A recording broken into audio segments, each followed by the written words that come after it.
The rain hit sideways under the broken orange streetlight when Daniel Cole pulled over for the stranded sedan. 10 hours earlier, the same company that owned this stretch of road had handed him a termination letter. The moment she rolled down the window, mascara smeared, voice shaking, he recognized her instantly. Catherine Whitfield, the CEO who had fired him that morning, stranded alone with a dead battery in the middle of nowhere.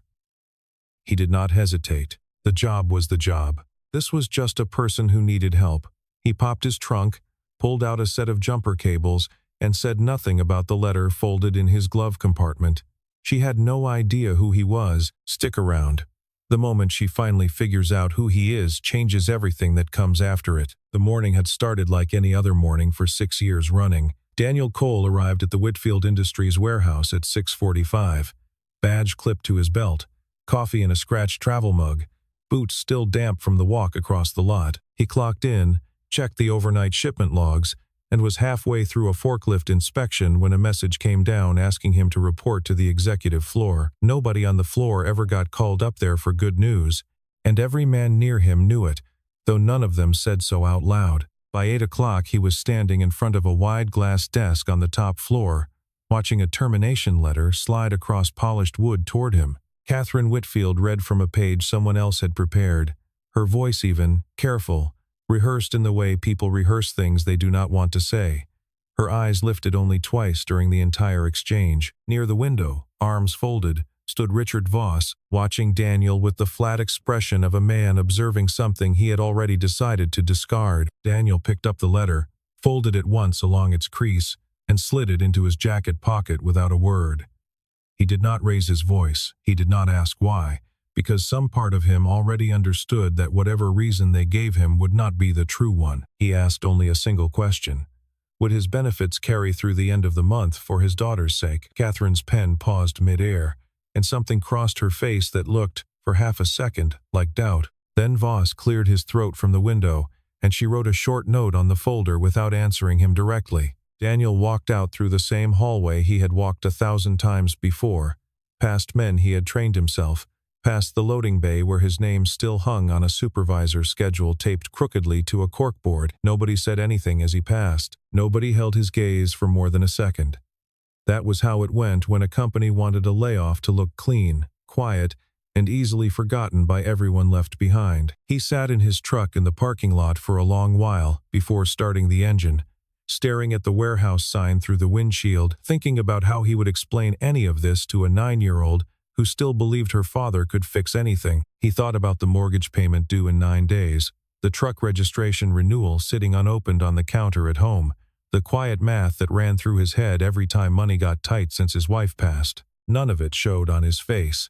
He had gotten good at that over the years, keeping the worry somewhere Lily could never see it. Inside the warehouse, word traveled fast the way it always did.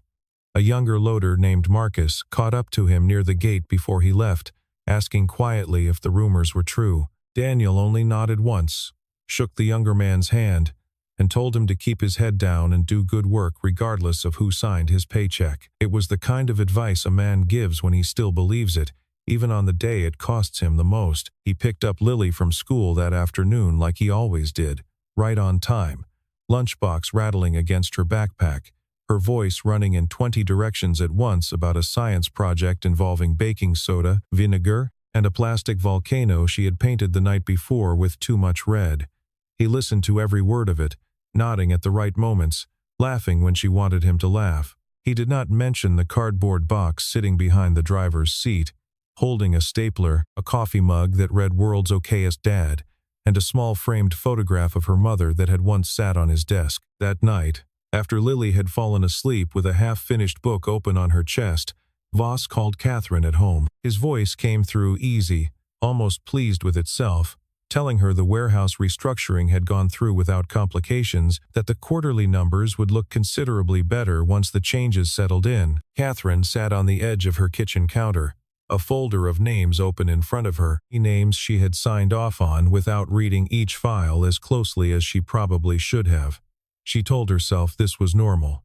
New leadership made difficult decisions. That was supposed to be the job description, whether she liked the weight of it or not. She left the office long after nearly everyone else had gone home, having spent the evening buried in budget reviews that bled into one another without any clear end. The rain had started an hour earlier, and by the time she reached the county road outside Roanoke, it was falling hard enough that her wipers barely kept pace with the windshield. The dashboard lights flickered once, dimmed, then died entirely along with the engine. She coasted onto the narrow shoulder, hazards blinking weakly against the dark, and reached for her phone out of habit.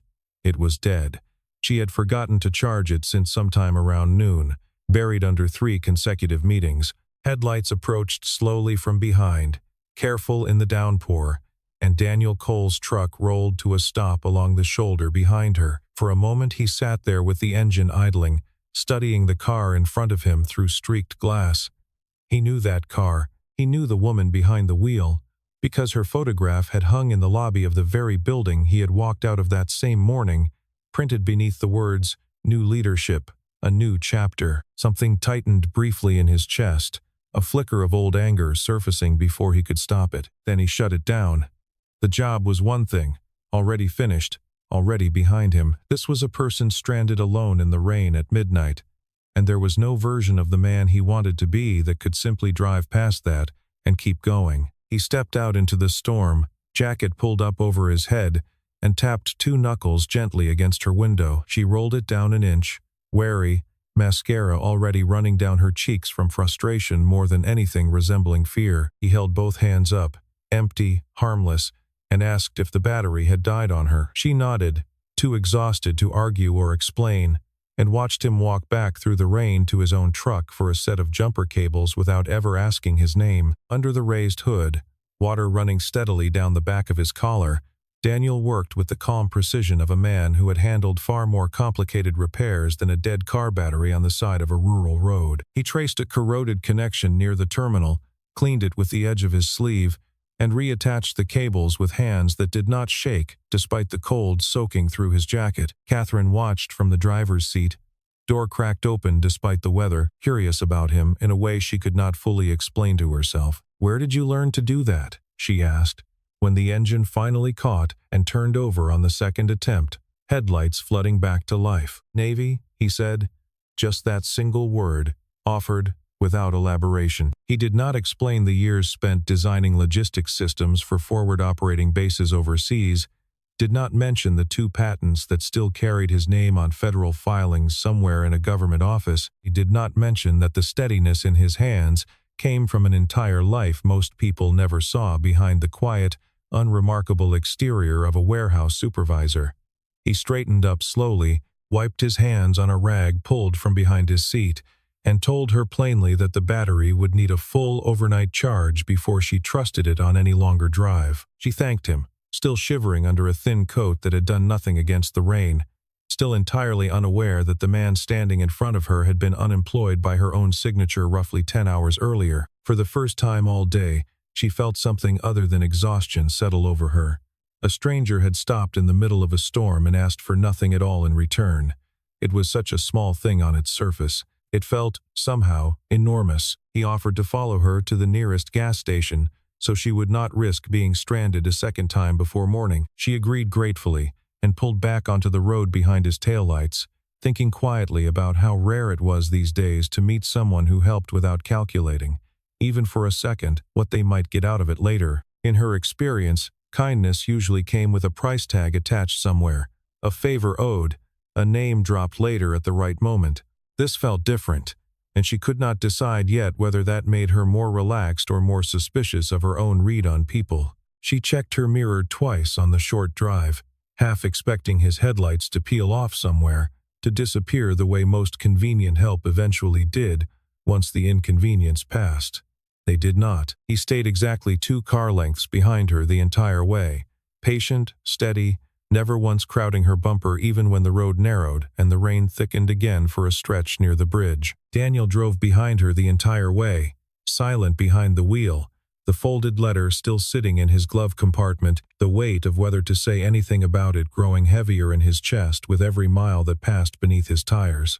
At home much later that night, after Lily was long asleep down the hall, Daniel sat alone at the kitchen table, with the termination letter spread open in front of him, under a single dim light. He read it twice, slowly, then folded it back along its original crease and placed it inside a drawer beside old utility bills and a photograph of his late wife smiling somewhere sunlit and long gone. He did not mention any of it to anyone that night. He did not let it change the simple fact that he had stopped his truck for a stranger in the pouring rain, without hesitation, without asking who she was first. That was simply who he had always chosen to be, and he refused to let one difficult morning take that away from him now. The gas station sat beneath a flickering overhead sign, nearly empty, except for a tired attendant behind bulletproof glass and a tow truck driver who arrived roughly 20 minutes later to haul Catherine's car away for a full inspection. She and Daniel waited together inside, under buzzing fluorescent light, 2 paper cups of bitter gas station coffee cooling between them on a sticky plastic table, rain still tapping steadily against the windows. "I'm Kate," she said, holding out a hand still damp and cold from the storm outside. "Daniel Cole," he answered, shaking it firmly. He gave his full name without hesitation, because lying about who he was had simply never occurred to him as an option. Whether she recognized it or not, he told himself, was entirely her business now, not his to manage or control. She did not recognize it at all. She had signed off on dozens upon dozens of personnel decisions that same week alone, names moving through spreadsheets far faster than any single face could reasonably attach itself to memory. Daniel Cole meant nothing to her in that quiet moment.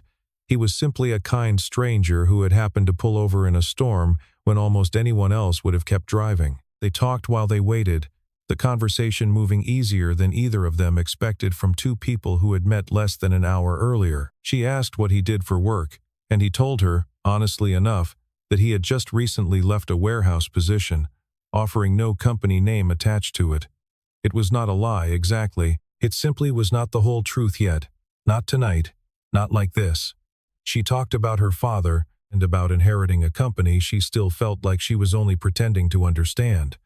About the particular loneliness that came with decisions nobody else around her seemed willing to make first. He listened more than he spoke, the way he always had, the kind of quiet, attentive listening that made people feel, if only briefly, like the only person left in the room. He mentioned Lily once, briefly, the way a tired father sometimes does without quite meaning to turn the conversation back toward himself. 9 years old, he told her, obsessed lately with baking soda volcanoes, missing her mother more on some days than on others, though she rarely said so out loud anymore. Kate's expression softened in a way that visibly surprised even her. She had not expected to feel anything close to comfort on a night like this. Stranded and soaked and furious with herself, and yet here she was, feeling exactly that beside a stranger in a gas station. When the tow truck finally pulled away with her car strapped tightly behind it, Daniel offered to drive her to the hotel near the interstate where she had been staying while renovations dragged on at her house. She accepted without thinking twice, sliding into the passenger seat of his truck almost automatically. The ride passed in a long, unexpectedly comfortable silence, rain streaking sideways across the windshield, the radio turned down low behind them. Neither of them felt any real need to fill that quiet with unnecessary words. It was the particular kind of silence that only happens between 2 people who are, without quite realizing it yet, beginning to trust each other in some small, private way. He drove home from the hotel that night with the radio off entirely, replaying pieces of the conversation in his head, unable to shake the strange and unfamiliar feeling of having been genuinely listened to by someone who did not know a single thing about the worst parts of his day. It felt almost dishonest, sitting with that feeling. He told himself he would fix it soon, that the truth would come out on his own terms, in his own time, not dragged out by circumstance. The next morning arrived fast and complicated for both of them, in entirely different directions. Daniel made breakfast for Lily, packed her lunch into the same faded backpack, and walked her to the bus stop under a sky still gray and heavy from the night before. Afterward, he sat alone at the kitchen table with his laptop open, sending out 3 job applications before 8:30, each one a quiet reminder of how thin the market had become for a man his age with a narrow, specialized skill set that few local employers seemed to know how to value properly. Across town, Kate walked into an early meeting with Voss and 2 department heads, her mind only half present through most of it. She mentioned, almost in passing, A man who had stopped to help her the night before out on the county road. Someone with real technical skill hidden behind an ordinary job. Someone who clearly deserved better than whatever position he currently held. Voss shifted slightly in his seat, uncomfortable in a way she did not immediately register, and steered the conversation firmly back toward warehouse output numbers, before she could say anything more about it. Later that afternoon, alone in her office with the door closed, Kate pulled up the restructuring file Voss had prepared weeks earlier and scrolled slowly through names and severance calculations she had approved too quickly the first time around. Something in the totals did not sit entirely right with her. A handful of positions had been eliminated in ways that made little operational sense given the department's actual workload. She flagged 2 names for further review, made a mental note to raise the issue with Voss later that week, then set the file aside entirely when an urgent call came through about quarterly projections.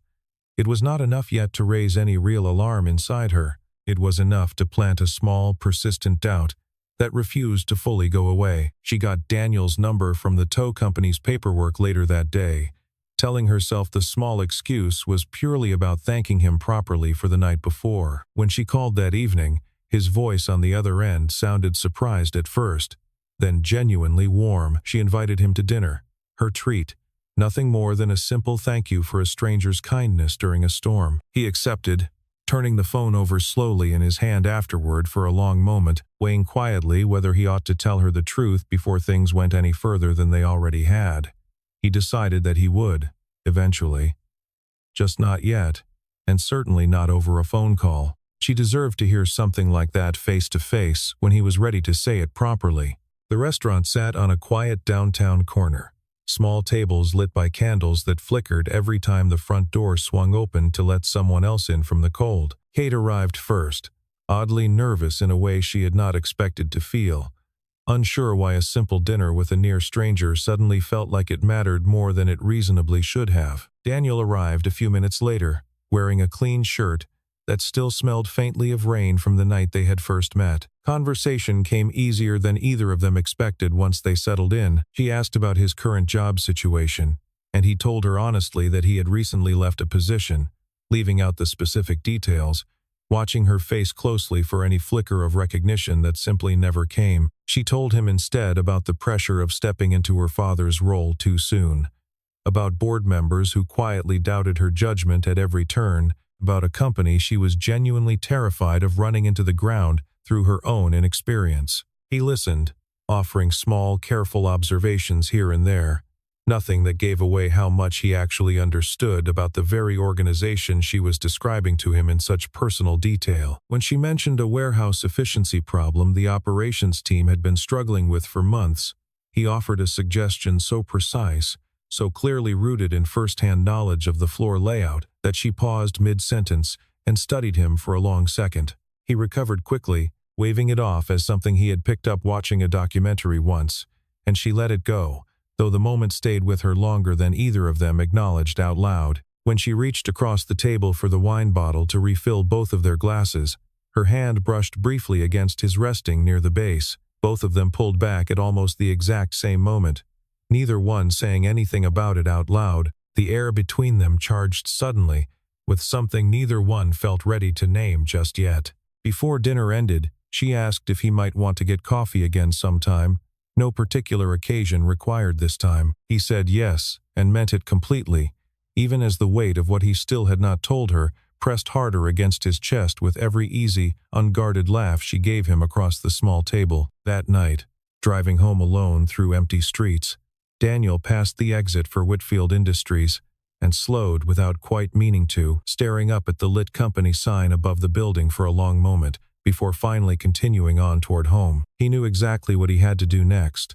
He just needed to find the right moment to do it properly, without turning something good into a wreckage of misunderstanding, before it had even truly begun between them. Across town that same night, Voss met a supplier in the back corner booth of a nearly empty diner, sliding a thick envelope of cash across the table with the kind of practiced ease that came from doing it more than once before. Numbers on a shipping contract had been quietly inflated for months, the difference disappearing steadily into private accounts, Nobody at Whitfield Industries had ever thought to question closely. Voss had used the recent restructuring as convenient cover, trimming away names that might eventually notice the math did not add up, Daniel Cole chief among them, a man sharp enough to catch discrepancies most people around him would simply overlook. Daniel called Kate 2 days later and asked to meet somewhere quiet, his voice steady but noticeably careful, in a way she picked up on immediately over the phone. They met at a small park near the river, the kind of place with nothing but benches and a long walking trail,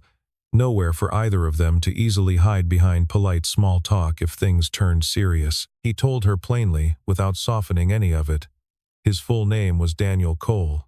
He had worked in the Whitfield Industries warehouse for 6 years straight. She had personally signed his termination letter the very same morning she later got stranded on the county road outside town. He watched her expression shift slowly from confusion to disbelief to something closer to genuine shame, and he did not look away from any part of it, even as it clearly hurt her to hear. "Why didn't you tell me sooner?" she asked, her voice tight with something between hurt and embarrassment. "Because that night, you didn't need to know who I was," he said quietly.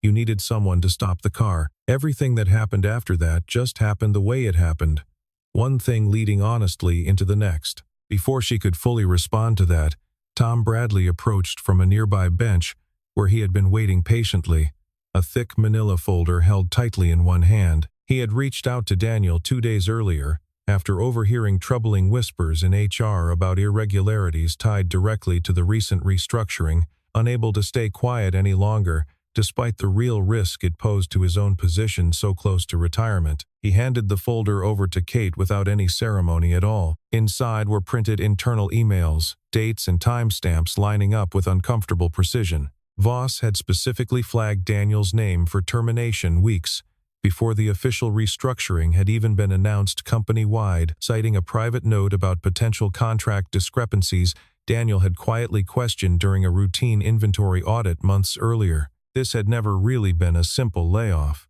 It had been a targeted removal, deliberately timed to happen before Daniel could ever raise the issue formally through proper channels. Kate read through the pages twice, her hands tightening steadily around the folder's worn edges as the picture became clearer with every line. The warehouse cuts she had approved without reading closely enough, the numbers that had never quite sat right in that restructuring file, all of it began forming a shape she did not want to see, but could no longer reasonably ignore or explain away. She thought back to the meeting where Voss had first proposed the restructuring list, how confidently he had walked her through it, how she had trusted his years of experience over her own hesitant instincts, because she was still new and still afraid of looking foolish in front of people who had run the company far longer than she had. She felt sick, thinking about how easily she had signed it, not because signing termination letters was new to her, but because she had let someone else's confidence replace her own judgment on something that mattered this much to a real person's life. "I need to make this right," she said quietly, more to herself in that moment than to either man standing across from her in the cold. Tom shifted uncomfortably where he stood, admitting under his breath that he could easily lose his own position for coming forward this way, that his wife's medical coverage depended entirely on him staying employed through at least the end of the year. He explained quietly that he had sat on this information for nearly 2 weeks, unable to decide whether loyalty to a paycheck outweighed loyalty to what was right, until he saw Daniel at the grocery store with Lily one evening, watching the two of them laugh over a cart of groceries, and something in him simply could not stay quiet any longer after that. Kate assured him immediately, without a moment's hesitation, that nothing happening here today would ever cost him his job. Daniel said nothing for a long moment, simply watching her closely, quietly recalculating everything he thought he had already understood about the woman who had once signed his termination letter without looking up. She called an emergency meeting for the following morning, summoning Voss to her office under the simple pretense of a routine budget review he would have no reason to suspect. Daniel came too, standing near the window as Voss walked in, confident and entirely unbothered at first, until his eyes finally landed on the folder sitting open across Kate's desk. Voss denied everything at first, his voice sharp with practiced authority, insisting the numbers had simply been misread, that Tom Bradley had clearly misunderstood standard internal procedure. He turned toward Tom with a thin, faintly threatening smile, reminding him coolly how easily his employment could end that very same afternoon if he pushed this any further. Daniel stepped forward then, calm but unmistakably firm in his tone. He told Voss plainly that he had spent 6 years in that warehouse before any of this happened, 4 years before that in the Navy designing logistics systems. Most people in this office would never fully understand that he currently held 2 patents in his own name for supply chain technology still actively used by federal contractors today. He was not a man who could simply be threatened into silence, not by Voss, not by anyone else in that building. Voss laughed, short and dismissive, and asked what any of that had to do with a shipping contract.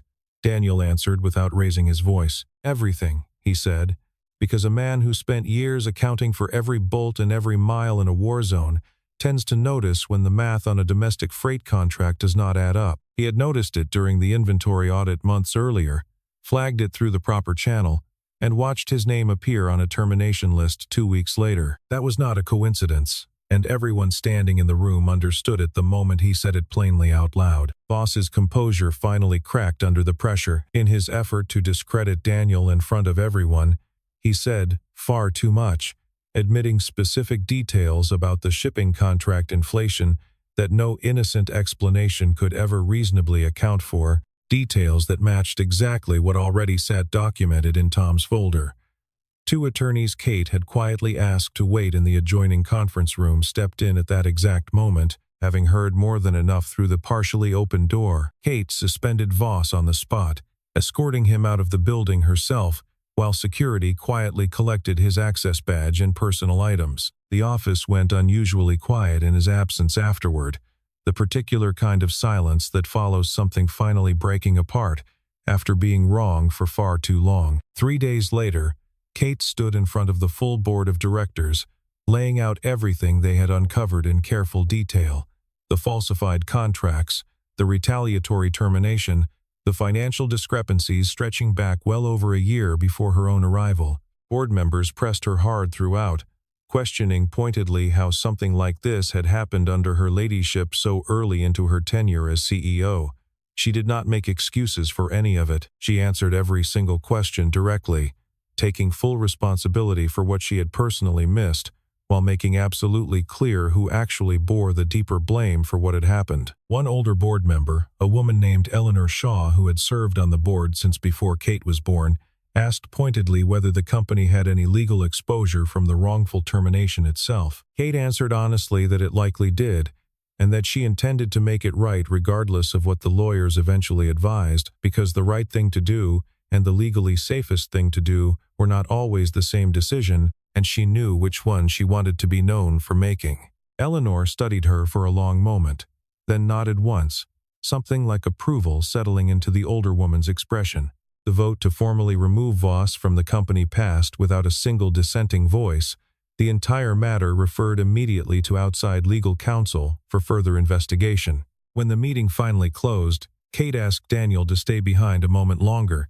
Several board members still gathered loosely near the doorway on their way out. She apologized to him there, in front of people who genuinely mattered to the company's future direction, not as some private gesture behind closed doors, but as something she deliberately wanted witnessed by everyone present. She told the board plainly that the company had nearly lost a man with real, rare expertise through a decision built entirely on someone else's corruption, and she intended to correct that mistake immediately and publicly. She offered him a new position leading operational engineering, a role built specifically around the very skills that had been dismissed without a second look weeks earlier by people who never bothered to understand them. Daniel considered it for a long moment before finally answering her. "I'll take it," he said evenly, "but not because you owe me anything for what happened, because I'm right for it, plain and simple." Kate nodded slowly, something like genuine respect passing quietly between them that no simple apology alone could ever have delivered on its own. Later that same week, Daniel stood alone in the hallway outside his new office, staring at a nameplate not yet installed on the door, one hand resting deep in his pocket around an old Navy service pin he still carried with him everywhere he went. 6 years he had walked these same halls almost entirely unseen for what he truly knew and could do. Now his name would sit on a door 2 full floors above where he used to work every single day. He started the new role the following Monday, sitting through meetings filled with engineers who listened to him differently now, aware of the patents attached quietly to his name, aware of exactly why Kate had personally fought to bring him back into the company at all. He adjusted slowly and carefully, making sure never to let the new title change the way he treated the people he had worked alongside in that warehouse for years before any of this happened. On his third day, he walked down to the warehouse floor during his lunch break, still in his new badge, and helped two loaders untangle a jammed conveyor line without anyone asking him to. Word of it spread through the building faster than any official announcement about his promotion had. Men who had known him for years nodded at him differently after that, not because his title had changed, but because he clearly had not. Lily visited the office one afternoon after school, backpack still slung over one shoulder, eyes wide at the sheer size of her father's new desk and the tall windows behind it. Kate happened to be passing through that same hallway and stopped to say hello, kneeling down easily to Lily's height, with a warmth that seemed to surprise even her own assistant standing nearby. Lily studied her carefully for a moment, head tilted, then smiled, the kind of unguarded warmth only children ever seem to offer strangers so freely.